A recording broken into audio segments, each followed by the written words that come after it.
À l'issue du jeu de cartes que vous avez fait en classe, vous avez pu compléter cette frise. Je vais la reprendre avec vous avec les éléments principaux.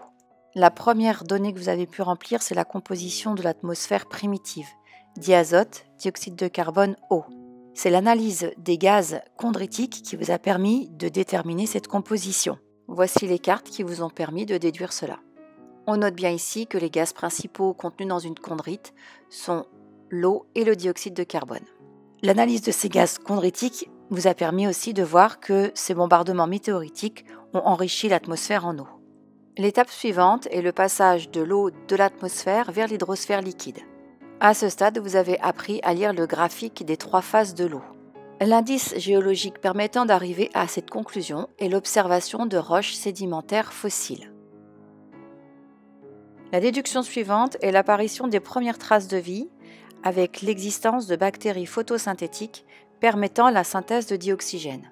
C'est la carte 60 vous présentant les stromatolithes fossiles datés de 3,4 milliards d'années qui vous a permis d'arriver à cette déduction.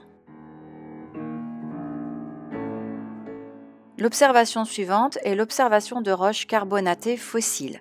Ces roches carbonatées sont formées à partir du dioxyde de carbone de l'atmosphère qui s'est dissous vers l'hydrosphère et qui a précipité par association chimique. C'est l'association de différentes cartes qui vous a permis d'arriver à ce schéma et à cette déduction.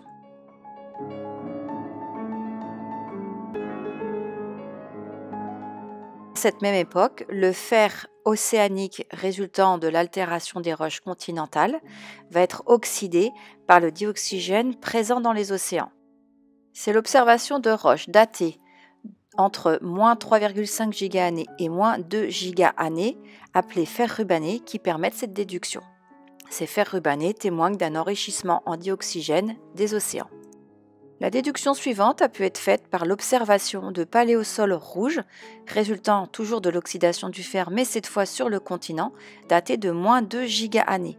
Il est possible de déduire que le dioxygène est passé de l'hydrosphère à l'atmosphère. C'est la carte 44 qui vous a donné cette information. L'étape suivante, à moins 0,7 gigaannées, correspond à l'apparition de l'ozone dans l'atmosphère qui sera traitée dans la prochaine activité. Pour finir, vous avez pu compléter la composition de l'atmosphère actuelle, du diazote, du dioxygène avec des traces de dioxyde de carbone, de méthane et d'eau.